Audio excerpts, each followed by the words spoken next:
ಬೆಂಗಳೂರಿನಲ್ಲಿ ನಮ್ಮ ಛಾಯಾಗ್ರಾಹಕರ ಮೇಲೆ ಹಲ್ಲೆ. ನಮಸ್ಕಾರ ಆತ್ಮೀಯ ಕನ್ನಡದ ಬಂಧುಗಳೇ ಹಾಗೂ ನಮ್ಮ ನೆಚ್ಚಿನ ಪ್ರೀತಿಯ ಮಾಧ್ಯಮ ಮಿತ್ರರೇ. ಇತ್ತೀಚಿನ ದಿನಗಳಲ್ಲಿ ಕರ್ನಾಟಕದಲ್ಲಿ ಕಾನೂನು ಸುವ್ಯವಸ್ಥೆ ಹಾಳಾಗಿರೋದ್ರಿಂದ ಪ್ರಾಮಾಣಿಕ ಹೋರಾಟಗಾರರ ಮೇಲೆ, ಪ್ರಾಮಾಣಿಕ ಮಾಧ್ಯಮದವರ ಮೇಲೆ, ದಕ್ಷ ಪ್ರಾಮಾಣಿಕ ಅಧಿಕಾರಿಗಳ ಮೇಲೆ ಪ್ರಾಮಾಣಿಕ ಒಂದಲ್ಲ ಒಂದು ರೀತಿಯಲ್ಲಿ ಹಲ್ಲೆಗಳ ಮೇಲೆ ಹಲ್ಲೆ ನಡೀತಾ ಇದೆ. ಇದೇ ತಿಂಗಳು 18ನೇ ತಾರೀಕು ಬೆಂಗಳೂರಿನ ಶಿವಾಜಿನಗರದಲ್ಲಿರುವ ಕಲ್ಯಾಣ ಮಂಟಪದಲ್ಲಿ ನಮ್ಮ ವೃತ್ತಿಪರ ಛಾಯಾಗ್ರಾಹಕರು ಊಟದ ವಿಡಿಯೋ ಚಿತ್ರೀಕರಣ ಮಾಡುವ ಸಂದರ್ಭದಲ್ಲಿ ಏಕಾಏಕಿ ಕೈಯಲ್ಲಿದ್ದ ವಸ್ತುವಿನಿಂದ ಹಲ್ಲೆಯನ್ನು ಮಾಡಿದ್ದಾರೆ.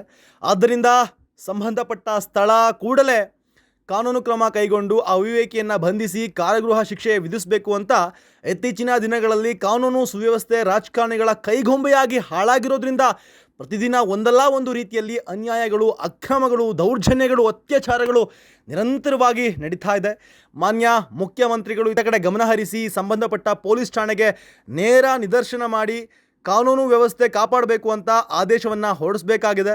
ಇವತ್ತು ಗ್ರಾಮ ಪಂಚಾಯಿತಿ ಸದಸ್ಯರಿಂದ ಹಿಡಿದು ಮಾನ್ಯ ಪ್ರಧಾನಮಂತ್ರಿಗಳು ತನಕ ಛಾಯಾಗ್ರಾಹಕರು ಹಾಗೂ ಮಾಧ್ಯಮ ಮಿತ್ರರು ಇಲ್ಲದಿದ್ದರೆ ನೀವು ಇಷ್ಟೊಂದು ಗುರುತಿಸಿಕೊಳ್ಳಲು ಸಾಧ್ಯವಾಗ್ತಿರಲಿಲ್ಲ. ಹಾಗಾಗಿ ಈ ಕೂಡಲೇ ಎಚ್ಚೆತ್ತುಕೊಂಡು ಮುಂದೆ ಈ ರೀತಿ ಯಾವುದೇ ಕಾರಣಕ್ಕೂ ನಡೆಯದಂತೆ ಮುನ್ನೆಚ್ಚರಿಕೆ ಕ್ರಮವಾಗಿ ಕಾನೂನು ಕ್ರಮವನ್ನು ಕೈಗೊಳ್ಳಬೇಕು ಅಂತ ಮೈಸೂರು ವೃತ್ತಿಪರ ಛಾಯಾಗ್ರಾಹಕನಾಗಿ, ಮೈಸೂರು ಹೃದಯವಂತ ಕನ್ನಡಿಗರ ಬಳಗದ ರಾಜ್ಯಾಧ್ಯಕ್ಷನಾಗಿ ಈ ಸಂಬಂಧಪಟ್ಟ ಅಧಿಕಾರಿಗಳಿಗೆ ಹಾಗೂ ಸರ್ಕಾರಕ್ಕೆ ನೇರವಾಗಿ ಒತ್ತಾಯಿಸುವುದರ ಮೂಲಕ ಆಗ್ರಹಿಸ್ತಾ ಇದ್ದೇನೆ ಅಂತ ಮೈಸೂರಿನ ವೃತ್ತಿಪರ ಛಾಯಾಗ್ರಾಹಕನಾಗಿ ಹಾಗೂ ಮೈಸೂರು ಹೃದಯವಂತ ಕನ್ನಡಿಗರ ಬಳಗದ ಸಂಸ್ಥಾಪಕ ರಾಜ್ಯಾಧ್ಯಕ್ಷರಾಗಿ ಮನವಿ ಮಾಡ್ಕೊಳ್ತಾ ಇದ್ದೀನಿ. ಸರ್ಕಾರಕ್ಕೆ ನೇರವಾಗಿ ಒತ್ತಾಯಿಸುವುದರ ಮೂಲಕ ಆಗ್ರಹಿಸ್ತಾ ಇದ್ದೇವೆ ಎಂದು ಮೈಸೂರಿನ ವೃತ್ತಿಪರ ಛಾಯಾಗ್ರಾಹಕನಾಗಿ ಹಾಗೂ ಮೈಸೂರು ಹೃದಯವಂತ ಕನ್ನಡಿಗರ ಬಳಗದ ಸಂಸ್ಥಾಪಕ ರಾಜ್ಯಾಧ್ಯಕ್ಷರಾಗಿ ಮನವಿ ಮಾಡ್ಕೊಳ್ತಿದ್ದೇವೆ ಎಂದು ಮೈಸೂರು ಹೃದಯವಂತ ಕನ್ನಡಿಗರ ಬಳಗದ ಸಂಸ್ಥಾಪಕ ರಾಜ್ಯಾಧ್ಯಕ್ಷರು ಉಗ್ರವಾಗಿ ಖಂಡಿಸುವುದರ ಮೂಲಕ ಎಚ್ಚರಿಕೆಯನ್ನ ನೀಡಿದ್ದಾರೆ. ಫೋಟೋ ಹಿಡಿತಾ ಇರುವಾಗ ಇಲ್ಲಿ ಹಿಡಿಬಾರ್ದು ಅಂತ ಹೇಳಿದ್ರು.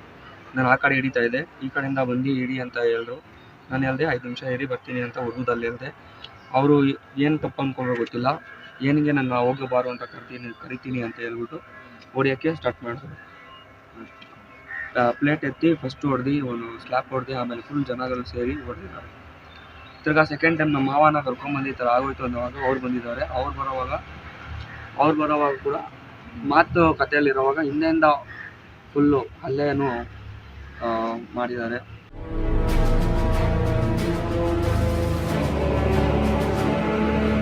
ನಮಸ್ಕಾರ ಆತ್ಮೀಯ ಕನ್ನಡದ ಬಂಧುಗಳೇ. ಒಂದು ನೋವಿನ ಸಂಗತಿಯನ್ನು ನಮ್ಮೆಲ್ಲ ಮುಖಪುಟದ ಗೆಳೆಯರಿಗೂ ಹಾಗೂ ಮಾಧ್ಯಮಗಳ ಮುಖಾಂತರ ಹಾಗೂ ನಮ್ಮ ಸಾಮಾಜಿಕ ಜಾಲತಾಣದ ಮುಖಾಂತರ ಹೇಳೋ ಅಂಥ ಸಂದರ್ಭ ಇದು.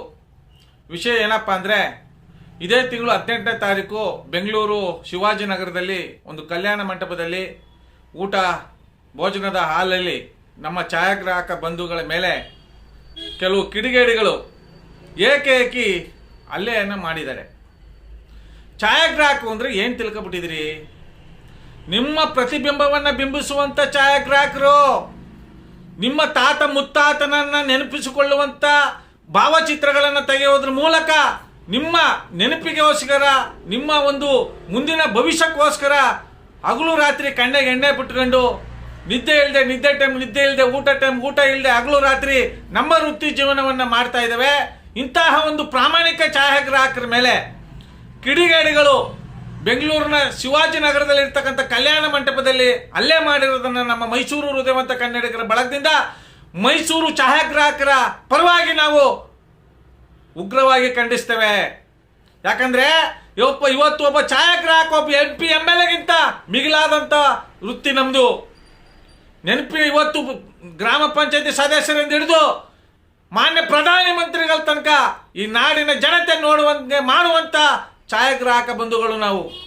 ಈ ಛಾಯಾಗ್ರಾಹಕವನ್ನು ವೃತ್ತಿಯನ್ನೇ ನಮ್ಮ ಜೀವನವಾಗಿ, ನಮ್ಮ ಕಷ್ಟ ಸುಖಗಳನ್ನ ಬದಿಗೊತ್ತಿ ನಿಮ್ಮ ನಗುವಿನ ಕಡಲಲ್ಲಿ, ನಿಮ್ಮ ನಗುಮುಖದಿಂದ ನಿಮ್ಮ ಸುಂದರವಾದಂಥ ಭಾವಚಿತ್ರಗಳು ತೆಗೆಯುವಂಥ ವೃತ್ತಿ ಬಾಂಧವರಾದಂಥ ನಮಗೆ ನೀವು ಏಕಾಏಕಿ ಹಲ್ಲೆ ಮಾಡ್ತೀರಾ ಅಂದರೆ, ನಿಮ್ಮಂಥ ದೇಶದ್ರೋಹಿಗಳು, ನಿಮ್ಮಂಥ ಅವಿವೇಕಿಗಳು, ನಿಮ್ಮಂಥ 420ಗಳನ್ನ ಈ ಕೂಡಲೇ ಕಾನೂನು ಕ್ರಮ ಕೈಗೊಳ್ಳಬೇಕು. ಆ ಸ್ಥಳೀಯ ನಿವಾಸಿಗಳ ಆ ಸ್ಥಳೀಯ ಆರಕ್ಷಕರು, ಶಿವಾಜಿನಗರದಲ್ಲಿರ್ತಕ್ಕಂಥ ಪೊಲೀಸ್ ಠಾಣೆಗೆ ಸಂಬಂಧಪಟ್ಟಂಥ ಉನ್ನತವಾದಂಥ ಅಧಿಕಾರಿಗಳು ಈ ಕೂಡಲೇ ಆ ಅವಿವೇಕಿ ಮೇಲೆ ಕಾನೂನು ಕ್ರಮ ಕೈಗೊಂಡು ಅವನಿಗೆ ಕಾರಾಗೃಹ ಶಿಕ್ಷೆಯನ್ನು ವಿಧಿಸಬೇಕು ಅಂತ ನಮ್ಮ ಮೈಸೂರು ಹೃದಯವಂತ ಕನ್ನಡಿಗರ ಬಳಗದಿಂದ ನಾನು ವೃತ್ತಿಪರ ಛಾಯಾಗ್ರಾಹಕನಾಗಿ ಆಗ್ರಹಿಸ್ತಾ ಇದ್ದೀನಿ. ಯಾಕಂದ್ರೆ ಇವತ್ತು ಛಾಯಾಗ್ರಾಹಕರ ಕಷ್ಟ ಗೊತ್ತಾ? 2 ವರ್ಷದಿಂದ ಕೊರೋನಾ ಬಂದು ನಮ್ಮ ವೃತ್ತಿ ಜೀವನವನ್ನೇ ಬದಿಗೊತ್ತಿ ಆದರೂ ಸಹ ನಾವು ನೊಂದ ಮನುಷ್ಯಗಳಿಗೆ ಕಷ್ಟ ಸುಖಗಳಿಗೆ ಭಾಗಿಯಾಗುವುದ್ರ ಮೂಲಕ ನಮ್ಮ ಒಂದು ವೃತ್ತಿಯನ್ನು ಸಮಾಜಮುಖಿಯಾಗಿ ಕೊಂಡು ಹೋಗ್ತಾ ಇದ್ದೇವೆ. ಇಂತಹ ಸಂದರ್ಭದಲ್ಲಿ ನಮ್ಮ ಛಾಯಾಗ್ರಾಹಕ ಬಂಧು ಮೇಲೆ ಹಲ್ಲೆ ಮಾಡಿದಂಥ ಅವಿವೇಕಿ ಯಾರೇ ಆಗಿರಲಿ, ಮಾನ್ಯ ಮುಖ್ಯಮಂತ್ರಿಗಳೇ, ಇವತ್ತು ನೀವು ಮುಖ್ಯಮಂತ್ರಿಗಳಾಗಕ್ಕೆ ನಮ್ಮ ಛಾಯಾಗ್ರಾಹಕ ಬಂಧುಗಳೇ ಕಾರಣ.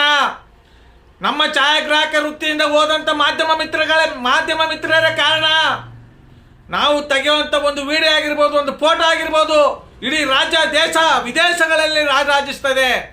ಅಂತಹ ಛಾಯಾಗ್ರಾಹಕ ಬಂಧುಗೆ ಹಲ್ಲೆ ಮಾಡಿದ್ದಾನೆ ಆ ಅವಿವೇಕಿ ಯಾರೇ ಆಗಿರಲಿ, ಅವನ ಎಡಮುರಿ ಕಟ್ಟಿ ಅವನ ಕಾರಾಗೃಹ ಶಿಕ್ಷೆ ವಿಧಿಸುವ ತನಕ ನಾವು ವಿಧಾನಸೌಧದ ಮುಂದೆ ನಮ್ಮ ಮೈಸೂರು ಹೃದಯವಂತ ಕನ್ನಡಿಗರ ಬಳಗದಿಂದ ಪ್ರತಿಭಟನೆಯನ್ನ ಕಪ್ಪು ಬಟ್ಟೆ ಧರಿಸಿ ಮಾಡಬೇಕಾಗುತ್ತೆ. ಮಾನ್ಯ ಮುಖ್ಯಮಂತ್ರಿಗಳೇ, ಪ್ರಾಮಾಣಿಕ ಮಾಧ್ಯಮದವ್ರ ಮೇಲೆ ಹಲ್ಲೆ ಮಾಡ್ತೀರಿ, ಪ್ರಾಮಾಣಿಕ ಕನ್ನಡ ಪರ ಹೋರಾಟಗಾರರ ಮೇಲೆ ಹಲ್ಲೆ ಮಾಡ್ತೀರಿ, ಛಾಯಾಗ್ರಾಹಕರ ಮೇಲೆ ಹಲ್ಲೆ ಮಾಡ್ತೀರಿ. ಇದಕ್ಕೆಲ್ಲ ಮೂಲ ಕಾರಣ ಕಾನೂನು ಸುವ್ಯವಸ್ಥೆ ಹಾಳಾಗಿರೋದೇ ಮುಖ್ಯ ಕಾರಣ. ದಕ್ಷ ಪ್ರಾಮಾಣಿಕ ಅಧಿಕಾರಿಗಳು ಶಕ್ತಿ ಮೀರಿ ಕೆಲಸ ಮಾಡೋಕ್ಕಾಗದೇ ಇರೋದ್ರಿಂದ ದೇಶದ್ರೋಹಿಗಳು, ಜಾತಿವಾದಿಗಳು, ಅಣಬಾಕ ನರ ರಾಕ್ಷಸರ ರಾಜಕಾರಣದಿಂದ ಇವತ್ತು ಕಾನೂನು ಸುವ್ಯವಸ್ಥೆ ಹಾಳಾಗಿದೆ. ಈ ಕೂಡಲೇ ಸಂಬಂಧಪಟ್ಟಂತ ಸ್ಥಳೀಯ ಪೊಲೀಸರು, ಆರಕ್ಷಕರು ಕೂಡಲೇ ಈ ಅವಿವೇಕಿ ವಿರುದ್ಧ ಕಾನೂನು ಕ್ರಮ ಕೈಗೊಂಡು ಅವನಿಗೆ ಗಲ್ಲು ಶಿಕ್ಷೆ ವಿಧಿಸಬೇಕು ಅಂತ ನಮ್ಮ ಮೈಸೂರು ಹೃದಯವಂತ ಕನ್ನಡಿಗರ ಬಳಗದಿಂದ ಆಗ್ರಹಿಸುವುದ್ರ ಮೂಲಕ ಒತ್ತಾಯಿಸ್ತೇವೆ. ಈ ಕೂಡಲೇ ಆ ಸ್ಥಳೀಯ ಪೊಲೀಸ್ ಠಾಣೆಗೆ ನೇರ ನಿರ್ದೇಶನ ಮಾಡಿ ಕೂಡಲೇ ಅವಿವೇಕಿಯನ್ನು ಬಂಧಿಸಿ ಅವನಿಗೆ ಕಾರಾಗೃಹ ಶಿಕ್ಷೆಯನ್ನು ವಿಧಿಸಿ ನಮ್ಮ ಛಾಯಾಗ್ರಾಹಕ ಬಂಧುಗೆ ಆಗಿರ್ತಕ್ಕಂಥ ನಷ್ಟವನ್ನು ಭರಿಸಬೇಕು ಅಂತ ನಮ್ಮ ಮೈಸೂರು, ನಾನೊಬ್ಬ ಛಾಯಾಗ್ರಾಹಕನಾಗಿ ಹೃದಯವಂತ ಕನ್ನಡಿಗರ ಬಳಗದ ಅಧ್ಯಕ್ಷನಾಗಿ ಆಗ್ರಹಿಸುವುದ್ರ ಮೂಲಕ ಒತ್ತಾಯಿಸ್ತೇನೆ. ಜೈ ಕನ್ನಡಾಂಬೆ, ಜೈ ಕನ್ನಡ ನಾಡು. ನಮಸ್ಕಾರ, ಧನ್ಯವಾದಗಳು.